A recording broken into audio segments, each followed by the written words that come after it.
할렐루야. 하나님께서 오늘 이 자리에 우리와 함께 하시는 줄로 믿습니다. 하나님의 은혜와 평강이 여러분의 삶에 함께 하시기를 주님의 이름으로 축복합니다. 오늘은 그리스도 예수의 일꾼이라고 하는 제목으로 하나님의 말씀을 전하겠습니다. 우리가 하나님의 은혜로 구원을 받았고, 또 하나님께서 우리가 구원받는 그 순간부터 우리에게 주신 그 은혜와 또 복음을 다른 사람에게 전할 그런 책임과 사명을 우리에게 부여해 주셨습니다. 우리는 복음의 일꾼입니다. 거룩한 왕같은 제사장들입니다. 하나님께서 우리를 통해서 하나님의 나라를 확장해 나가기를 원하시고, 또 이 땅에 하나님의 나라를 세우기를 원하시는 줄로 믿습니다. 그 일꾼의 사명을 잘 감당하시는 저와 여러분이 되시기를 바랍니다. 오늘 말씀을 통해서 몇 가지 교훈을 살피며 은혜를 나누겠습니다. 첫 번째로, 능히 권하는 자로 우리는 계속해서 성장해야 합니다.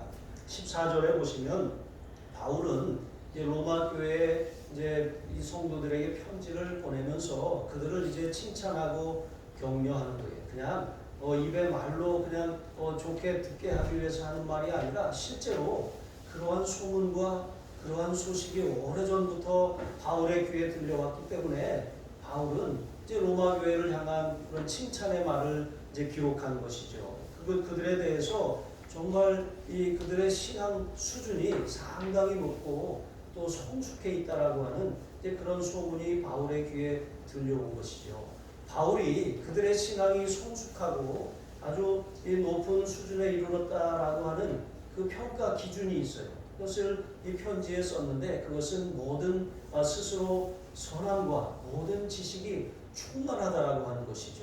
여러분, 모든 이 스스로 선함, 이 선함이라고 하는 것, 그것은 우리 그리스도인들, 거듭난 성도들, 예수 그리스도를 닮아가는 우리의 삶에 나타나는 그런 향기라고 할 수가 있습니다. 그리스도인의 향기라고 할 수가 있는 것이죠. 이 선함은 이것을 어떻게 우리가 판단하고 분별할 수가 있습니까? 하나님의 말씀의 기준에 비춰봤을 때, 저 사람은 말씀대로 사는 사람이구나. 저 사람은 정말 말씀이 응하는, 말씀대로 순종하고 그렇게 살면서 그 열매를 거두는 사람이구나 라고 하는 것을 평가한다라고 하는 것이죠. 그것이 바로 그리스도인의 선함입니다. 여러분, 모든 착함이라고도 그렇게 다른 이 성경에 기록하고 있는 것처럼, 이 선함이라고 하는 것은 단지 착하게 사는 것이 아니라 하나님 말씀대로 사는 거예요. 하나님이 정하신 그 기준인 성경의 기준대로 그 뜻대로 살아가는 삶이 하나님 보시기에 옳고, 하나님 보시기에 의롭고, 하나님 보시기에 선하고, 하나님 보시기에 착한 삶이라고 하는 것을 여러분 기억하시기 바랍니다. 여러분, 성경대로, 성경의 기준으로 모든 선함이 가득한 삶을 사는 사람들은 세상 사람들에게도 칭찬을 받을 수밖에 없습니다. 이 성경은 절대 진리이기 때문에 그렇습니다. 하나님의 말씀이 우리를 온전한 사람으로 세우는 그런 절대 진리이며 기준임을 기억하시기 바랍니다. 그래서 이 로마 교회 성도들이 그렇다면 그들의 선함, 하나님 말씀대로 사는 모습이 도대체 뭐냐? 이렇게 봤더니 그들은 이 사도행전에 나타난 그런 교회처럼, 그 성도들의 모습처럼 서로의 형편과 처지를 잘 돌아봅니다. 여러분, 누가 옆에서 아파서 죽어가는지, 누가 이사를 했는지, 아니면 누가 새로 취직을 했는지, 누가 합격을 했는지, 아니면 이렇게 좀 낙심하여 절망하고 있는지, 여러분, 우리가 안테나를 잘 이렇게 세우고 다른 사람의 형편과 처지를 잘 돌아보는 그런 긍휼의 마음이 저와 여러분에게 있기를 바랍니다. 이렇게 형편과 처지를 잘 돌아보았습니다. 말씀대로 살려고 애쓰는 그런 모습이 그들에게서 찾아볼 수가 있었습니다. 항상 그 마음에 다른 사람들을 섬기는 그런 행위에 사랑이 있습니다. 그리고 다른 사람을 나보다 더 나은 사람으로, 아래로 보는 것이 아니라 배울 것이 있는 사람으로 그렇게 섬기고 그렇게 위하는 것입니다. 여러분, 이 선함이라고 하는 것, 여러분, 이것은 이제 성령의 열매 가운데도 있어요. 성령의 열매 가운데 양선이라고 있습니다. 모든 좋은 것을 말하는 것이죠. 또 빛의 열매는 모든 착함과 의로움과 진실함에 있느니라 말씀하신 것처럼 빛의 열매이기도 한 것이죠. 여러분, 그리스도인에게 선한 이것은 빛의 열매이고 성령의 열매입니다. 이런 열매들이 나타나고 있다라고 하는 것은 그가 성령 충만하다라고 하는 거예요. 하나님의 말씀대로 살고 있다라고 하는 것입니다. 이런 외적인 증거들이 우리의 삶에 나타나기를 주님의 이름으로 축복합니다. 여러분에게 모든 착함과 그런 선함이 가득해서 주변에 이 사람들이 보기에도 저 사람은 정말 선한 사람이야. 저 사람은 정말 착한 사람이야. 좋은 사람이야. 저 사람이 하는 말은 언제나 옳아. 저 사람이 이렇게 내는 의견은 언제나 바로. 왜 그렇습니까? 절대 진리인 하나님의 말씀에 근거하기 때문에 그렇습니다. 여러분, 또한 이 로마교회 성도들 바울이 보기에 어떠했습니까? 그들은 모든 지식으로 충만했습니다. 그 지식이 무엇입니까? 그것은 기독교 신앙에 대한 바른 지식을 갖고 있다는 거예요. 복음에 대한 바른 지식.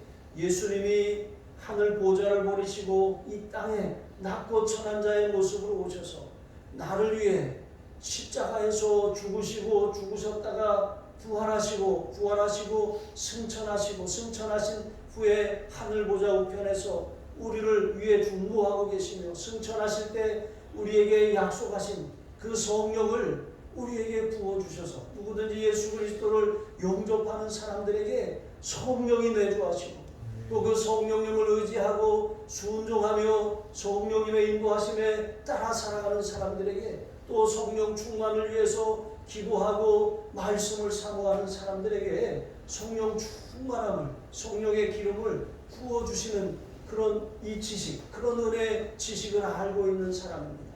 여러분, 이와 같이 사는 사람들의 삶은 언제나 삶의 모든 문제, 풀리지 않는 인생의 문제들에 대한 그런 하나님의 해답을 구하는 사람들이에요. 이런 사람들은 하늘의 지혜를 날마다 받아서 살기 때문에 인간적인 생각으로 풀리지 않는 문제, 이거 어떻게 해결해야 될지 알지 못하는 문제, 마치 여호사밧과 또 백성들이 하나님 앞에 섰을 때 하나님, 우리는 이 큰 무리로 인하여서 어떻게 이들을 대항할 능력이 우리에게 없습니다. 또 어떻게 해야 될지 방법도 모르겠습니다. 우리는 능력도 없고 방법도 없고 어떻게 해야 될지 알 수 없어서 오직 하나님만 바라봅니다. 오직 주만 바라봅니다. 이렇게 구했던 여호사밧과 백성들처럼 여러분, 늘 하나님의 지혜, 하나님의 지식을 구하며 사는 사람들이기 때문에 이런 사람들에게는 하나님이 지혜를 주십니다. 풀리지 않는 인생 문제에 대한 해답을 주십니다. 성경에 이런 사람들이 있습니다. 누가 있습니까? 요셉이 바로 그런 사람이에요. 창세기 49장 38절에 보시면 바로 앞에 요셉이 감옥에서 나와서 섰습니다. 그런데 그 신하들이 바로에게 요셉에 대해서 이렇게 소개합니다. 이와 같이 하나님의 영에 감동된 사람을 우리가 어찌 찾을 수 있습니까? 여러분, 그렇습니다. 하나님의 영에 감동된 사람, 하나님의 그런 지혜를 구하는 사람, 하나님의 말씀 안에서 깊은 지혜의 샘을 길러내는 사람, 이러한 사람들에게는 세상을 살아가는 지혜가 있는 거예요. 우리가 인생을 살다 보면 정말 답답한 일을 만날 때가 있어요. 아무리 궁리하고 아무리 노력하고 백방으로 뛰어도 해결할 수 없는, 능력도 없고 방법도 없는 문제들이 있을 때가 있어요. 여러분, 어떻게 합니까? 하나님 앞에 엎드려야 되는 거예요. 여러분, 제가 지난번에도 한번 말씀을 드렸던 것 같아요. 제가 이제 이 신학대학을 다닐 때 이제 저희가 종합대학이다 보니까 신학대학만 있는 것이 아니라 일반 학생들도 있어요. 그런데 총장님이 항상 목사님이셨어요. 그 학교에 문제가 생기면 학생들이 총장실로 달려가서 막 이렇게 총장님한테 때를 쓰니까 안 만나주고 그렇게 자리를 피하고 하시니까 총장실을 점거하는 거예요. 점거하면서 안 나오고 그렇게 직무를 못하게 하니까 저희 신학대학 교수님 중에 한 분이 계세요. 지금 은퇴하셨는데 그분이 그렇게 학생들 앞에 딱 와가지고 그 학생들, 여기서 이러면 안 돼.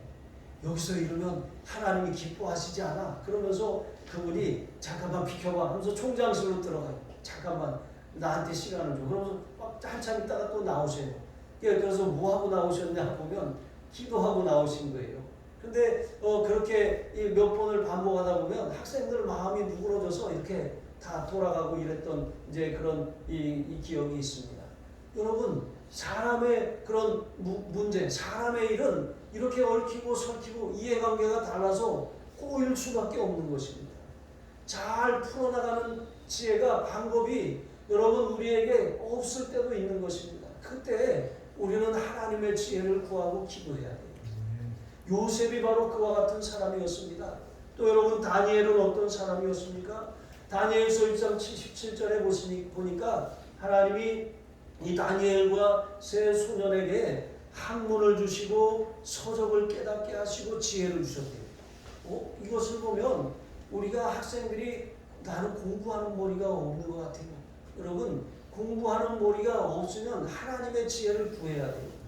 너희 중에 누구든지 지혜가 부족하거든 모든 사람에게 후히 주시고 꾸짖지 아니하시는 하나님께 구하라. 그리하면 주시리라 약속하셨어요. 다니엘과 세 친구들에게 하나님이 주셨던 것처럼 학문을 주시고 모든 서적을 깨닫게 하는 지식을 하나님이 주실 수 있다라고 하는 것입니다.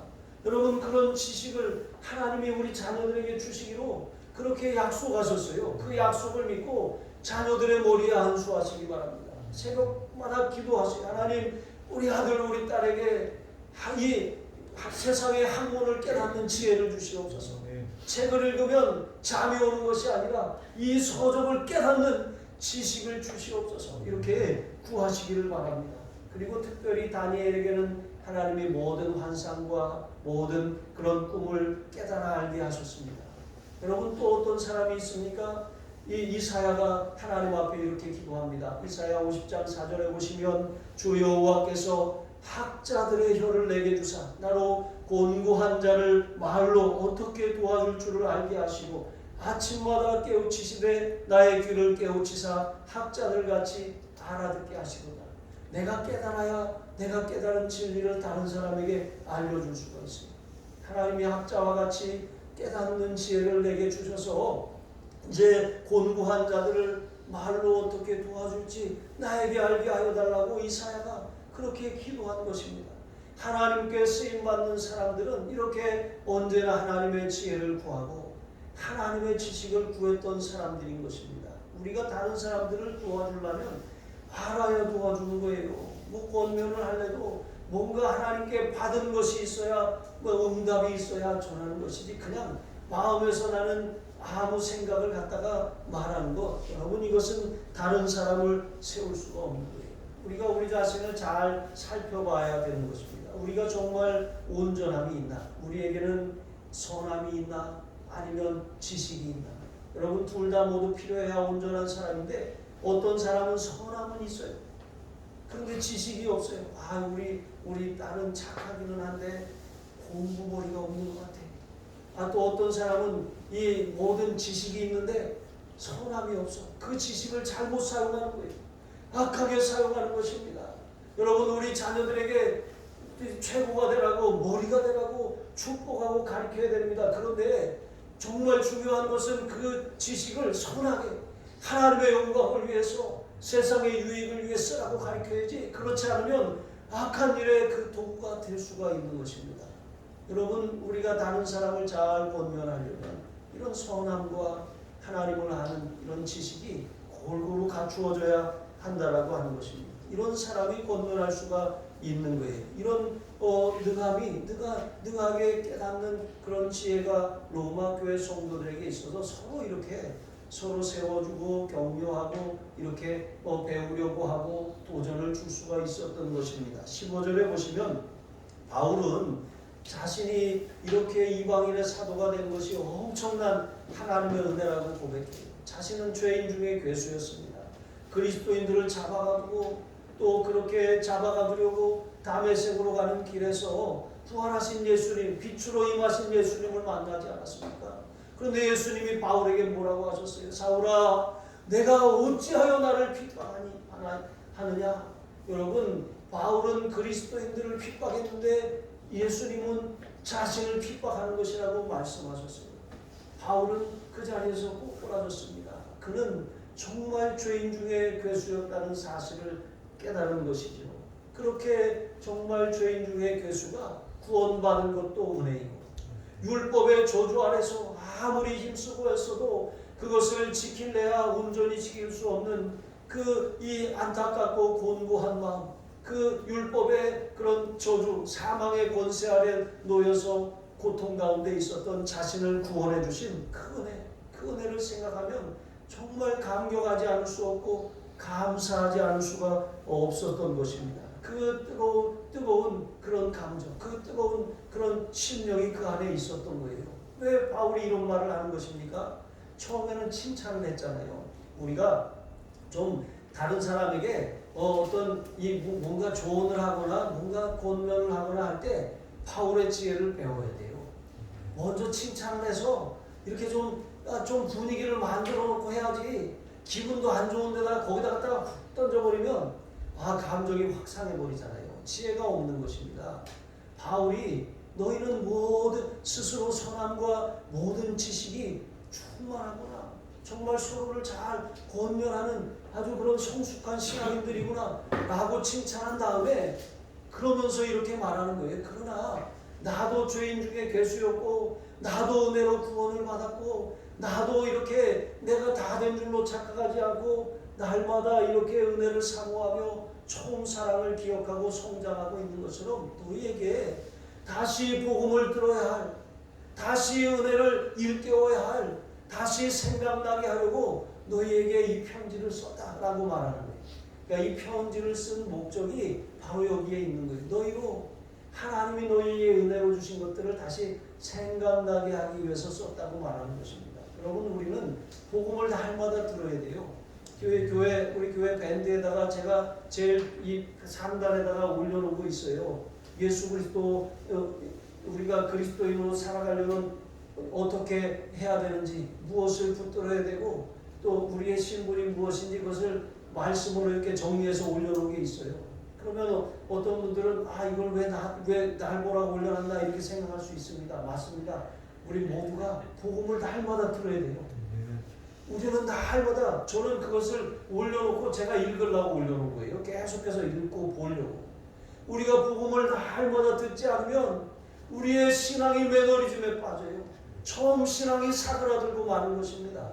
뜨거웠던 그 열정과 그 간절함이 없어져요. 기도에도 간절함이 사라지고 찬양에도 감격이 없고 하나님의 말씀이 꿀보다 숨이 꿀보다 더 단 그런 사모함이 사라져버리는 거예요.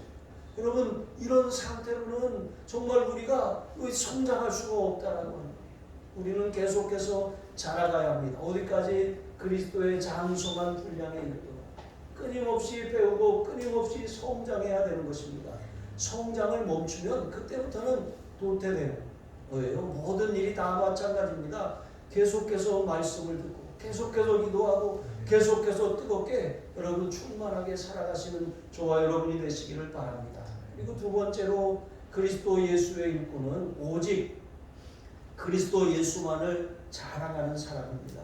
여러분, 우리가 뭐 조금만 좋은 일이 있으면 자랑하고 싶은 마음이 있잖아요. 머리를 깎고 나면 확 이렇게 기분이 좋아지고, 새 차를 사고 나면 날마다 나가보잖아요. 누가 내 차 안 건드렸나? 누가 내 차 긁고 가지 않았나? 날마다 가서 이렇게 쳐다보고 또 운전도 해보고 괜히 그냥 드라이브 갑자기 나가고 싶은 마음이 들고 이렇잖아요. 또 집을 사면 집들이도 하고 이런 모든 거 물론 이렇게 축하해주고 축복해주는 의미도 있지만 괜히 우리가 좀 다른 사람에게 좀 자랑하고 싶은 마음이 누구나 다 드는 것 아니겠습니까? 여러분, 그런데 우리 복음의 일꾼, 우리가 그리스도인으로 살아가는 데 있어서 우리의 자랑은 오직 예수 그리스도여야 한다는 사실을 여러분 늘 기억하시기 바랍니다. 16절과 17절에 보시면 바울은 자신이 이방인을 위한 복음의 일꾼으로 하나님이 자신을 부르셨고 또 제사장의 직무를 감당하고 있다고 말합니다. 여러분, 제사장은 구약시대에 끝났어요. 그런데 자신을 제사장이라고 하면서 뭐라고 말하냐면 자신은 이방인에게 복음을 전해서 그들을 거룩한 산 제물로 하나님 앞에 바치는 제사장이라고 말하는 거예요. 아니 이게 무슨 말입니까? 사람을 산 제물로 바친다니. 여러분 이게 이제 구원받은 하나님의 사람. 여러분 우리가 전에는 죄인이었어요. 우리가 전에는 하나님의 진노 아래 있었어요. 그런데 예수 그리스도의 보배로운 피로 말미암아 구속 곧 죄사함을 받았습니다. 하나님 앞에 의롭다 옳다 인정함을 받았습니다. 하나님의 은혜를 받는 그런 하나님의 백성이 되었어요. 그러면 하나님 앞에 우리가 예수 그리스도의 공로를 의지하고 나아가는 그런 믿음을 갖고 살게 되었잖아요. 그러니까 하나님은 우리의 죄를 보시지 아니하시고 우리가 의지하는 예수님을 보십니다. 그러니까 하나님 앞에 우리가 이제 거룩한 제물처럼 나아갈 수 있게 되었다라고 하는 말입니다. 하나님과 상관없이 살던, 하나님이 그의 기도를 듣지 않으시고 그들을 받지 않으시던 삶이 이제는 하나님의 은혜와 복을 누리며 하나님 앞에 응답을 누리는 그런 삶으로 바뀌었다라고 하는 것이죠. 이것이 바로 산 제물로 바친다라고 하는 의미입니다. 여러분 이제 저는 이제 하나님 앞에 그렇게 기도하면서 저의 직무를 감당하고 있습니다. 저의 그런 비전은 교회 부흥이 아니에요. 저의 비전은 심령 부흥입니다. 여러분 각 사람이 심령의 성령의 불이 활활 타오르고 하나님 말씀대로 사는 복음의 증인으로 사는 여러분 그런 삶을 살게 하는 것, 그것이 바로 제가 여기에 있는 목적이고 제가 목회하는 이유인 것입니다. 하나님께서 제가 전에 목회지에서도 이제 새로운 임재를 놓고 기도하는 가운데 하나님 앞에 이제 1년 동안 기도할 때 하나님이 저에게 이렇게 말씀하셨어요. 새벽에 강단에 무릎을 꿇고 기도하는데 그래 내가 가는 것을 내가 허락한다. 그런데 내가 가는 것도 내가 허락하지만 내가 머물면 너로 인하여서 이제 유익한 일들이 있을 것이다. 너로 인하여 몇 사람이 이곳에서 구원을 받게 될 것이다. 그러나 내가 가는 것도 좋고 머무는 것도 좋다고 그렇게 말씀하셨어요. 그래서 제가 예 주님 순종하겠습니다. 주님이 가라고 하실 때까지 더 머물겠습니다. 그렇게 해서 1년을 더 머물렀던 그런 기억이 있습니다. 여러분 정말 하나님께서 우리를 그 자리에 살게 하신 이유가 있어요. 옆에 있는 사람 이웃을 그 자리에 두신 이유가 있습니다. 그들이 자꾸 눈에 띄어요. 자꾸 만나요. 자꾸 이게 무슨 인간관계가 자꾸 얽히는 것입니다. 이유가 있습니다. 그 사람을 위해 기도하라고 하는 거예요. 그 영혼의 이 소리를 들으라고 하는 거예요. 그 겉으로는 아무 문제 없이 사는 것 같지만 그의 이 삶에 공허가 있고 하나님을 만난 기쁨이 없고 예수 없이 생명 없이 살아가는 그 안타까운 영혼의 부르짖음을 우리가 들으라고 하는 거예요. 그에게 복음을 전해주라고 하는 것입니다. 여러분 이것이 저와 여러분의 사명인 줄로 믿습니다.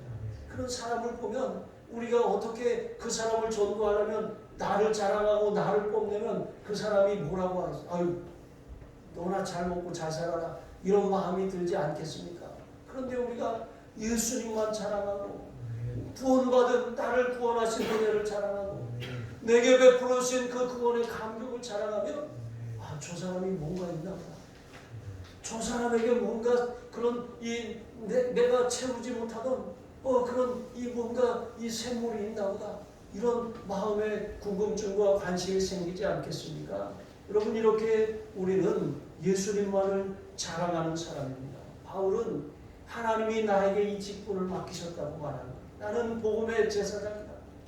이런 사명을 가지고 살았습니다. 여러분 우리가 우리의 바른 정체성을 가지고 사는 게 중요합니다. 정체성이라고 하는 것은 내가 누구이며 내가 무엇을 해야 하는지 안다는 것입니다. 어떤 것을 중요하게 생각하고 어떤 것에 가치를 두고 산다라고 하는 것을 분명히 안다라고 하는 것입니다. 여러분의 정체성은 무엇입니까? 도대체 내 정체가 뭐야? 이렇게 묻는 것처럼 하나님 보시기에 여러분은 어떤 사람입니까? 여러분 그리스도 안에서 바울이 나는 복음의 제사장입니다 라고 선언했던 것처럼 우리가 그리스도인입니까? 정말 하나님 앞에 내가 누구인지를 분명히 알고 내가 나아갈 방향을 알고 내 인생의 목적을 알고 중요하게 여겨야 할 가치와 우선순위를 알고 그렇게 사는 사람입니다. 정말 이것이 분명하게 있습니다. 바울과 같은 복음의 제사장이다라고 하는 분명한 정체성을 가진 사람들은 어떤 상황에 어떤 믿음의 시련이 와도 흔들리지 않아요. 포기하고 싶은 마음이 있어도 주저앉지 않는 것입니다. 그것을 이기고 다시 나아가고 다시 일어나고 다시 정말 힘을 내는 그런 원동력. 여러분, 이것이 우리의 정체성입니다. 이런 분명한 정체성을 발견하시기를 바랍니다. 그래서 바울이 그리스도 예수 안에서 하나님이 맡기신 복음의 제사장의 직분, 이것이 나의 정체성이고 나의 신분입니다. 나는 이것을 자랑합니다. 이것을 기뻐합니다. 여러분, 우리가 세상에서 이제 직장에서 승진하면 굉장히 좋잖아요. 그런데 우리가 세상 직장에서 승진하는 것도 좋아하고 축하할 일이지만 교회에서 직분을 받고 교회에서 어떤 직임을 감당하는 것, 여러분, 이것은 하늘 아버지가 맡기신 것 아니겠습니까? 너무나도 귀한 거예요. 제가 이제 안내하시는 권사님에게 그 봉투 하나씩 나눠드리라고 했어요. 거기 이름들이 써 있습니다. 이름이 써서, 그런데 어떤 분들은 큰 봉투를 드리고 어떤 분들은 작은 봉투를 드렸어요. 이건 마치 달란트와 같은 거예요. 큰 봉투를 받으신 분들은 많이 맡았다는 거예요. 작은 봉투를 받으신 분들은 그분들보다는 적게 맡았지만 그래도 그것이 귀한 것입니다. 그래서 제가 이름을 써서 드렸습니다. 거기에 보면 이제 각부 부장이면 부장 보고서, 또 권사면 권사 보고서, 집사면 집사 보고서, 또 선교회, 여선교회, 남선교회 회장은 남선교회 여선교회 회장 보고서, 이런 것들이 들어있어요. 그리고 거기에 교적부가 하나씩 들어있어요. 그 교적부에 이제 거기 맨 밑에 보면 이제 개인정보 그 동의서가 있어요. 이게 이제 개인정보보호법 때문에 교회에서도 이런 개인정보 이런 것을 다루려면 동의를 받지 않으면 이게 또 불법이에요. 그래서 그것을 이제 가지고 있어야 되는 것이죠. 그리고 제가 와서 한 번도 이런 그 교적을 정리하지 않았습니다.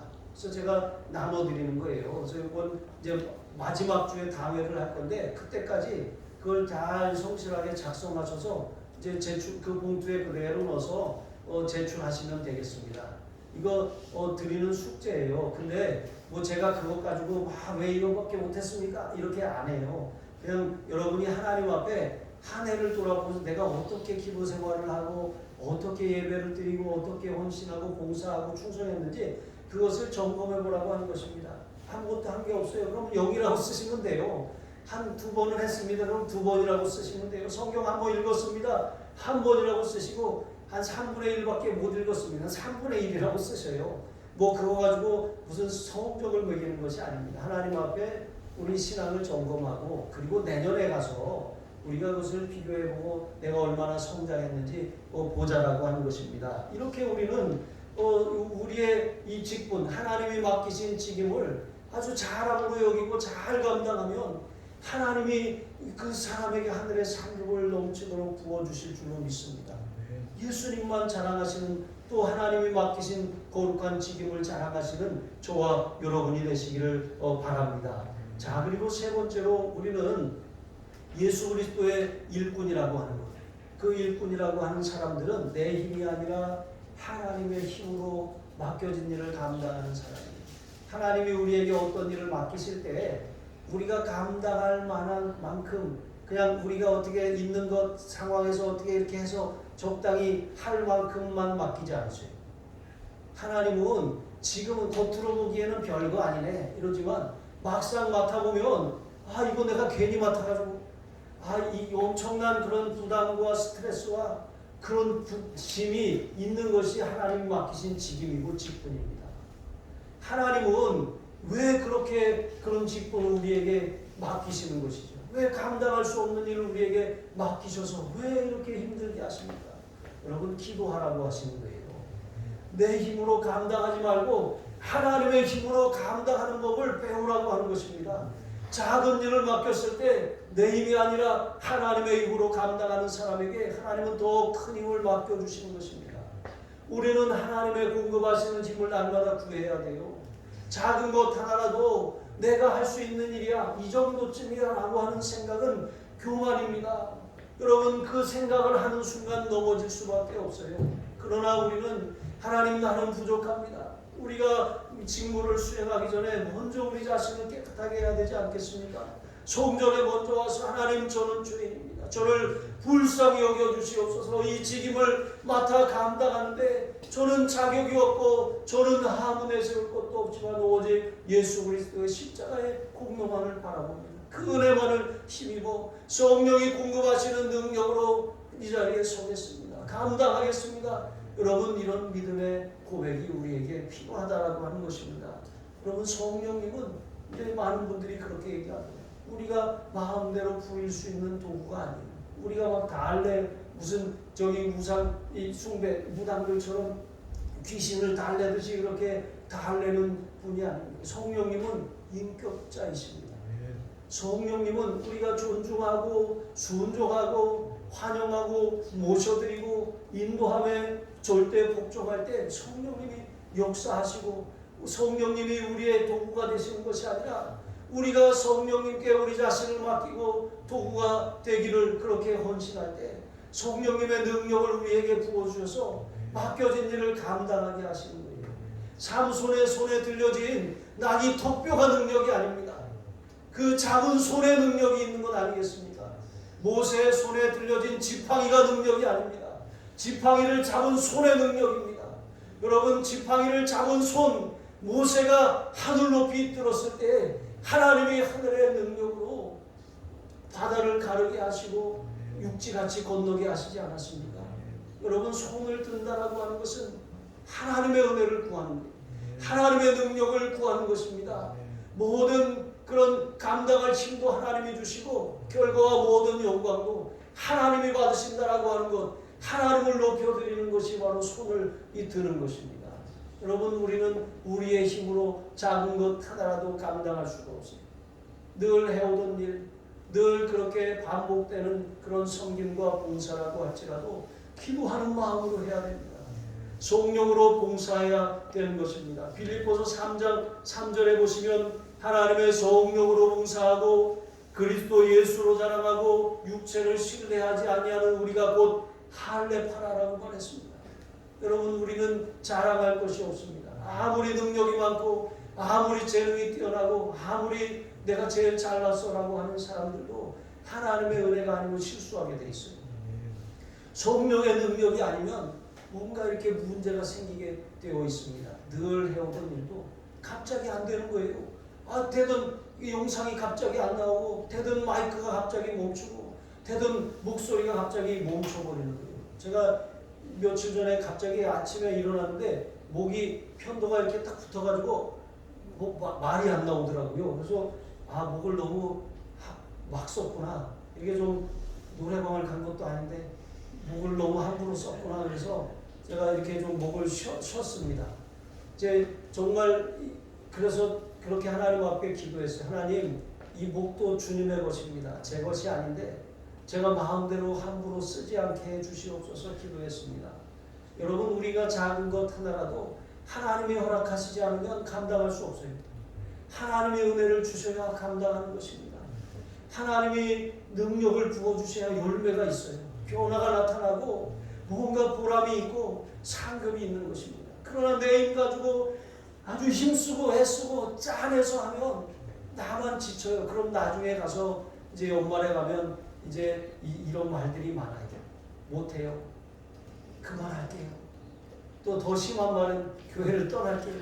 여러분, 이런 말들을 무수하게 들었어요. 저도 하늘중앙교회에 이제 있다 보면 거기에 교회가 큰 교회일수록 더 그런 일이 많아요. 그러니까 사람들이 들고 나는 사람이 너무 많은 거예요. 4년 동안 등록 안 하고 다니는 분도 있더라고요. 간섭받기 싫어서, 누가 터치하는 게 싫어서 그냥 오는 거예요. 그냥 늘 보는 분이니까 등록했겠거니 이렇게 생각을 하는 거예요. 그런데 그분이 교구에도 속해 있지 않고 또 이렇게 예배는 잘 나오고 헌금도 잘하고 이러니까 별로 그렇게 특별하게 이 생각을 안 했던 거예요. 그런데 그런 분들이 있는 것입니다. 여러분, 이렇게 연말이 되면 많은 분들이 그냥 이 조용히 사라지고 조용히 나타나고, 또 직분을 맡았던 분들도 그만두겠다고 못하겠다고 이렇게 하는 말들을 아주 많이 해요. 그래서 연말이 되면 항상 그 설교를 해요. 하나님 앞에 죽도록 충성해야 된다고. 여러분, 우리가 하나님 앞에 그런 마음으로 살아야 합니다. 하나님이 옮겨주실 때 옮기는 거예요. 하나님이 그만하라고 하실 때 그만하는 거예요. 근데 중요한 것은 우리가 하나님이 맡기신 사명을 우리가 임의로 내려놓을 수 없다는 거예요.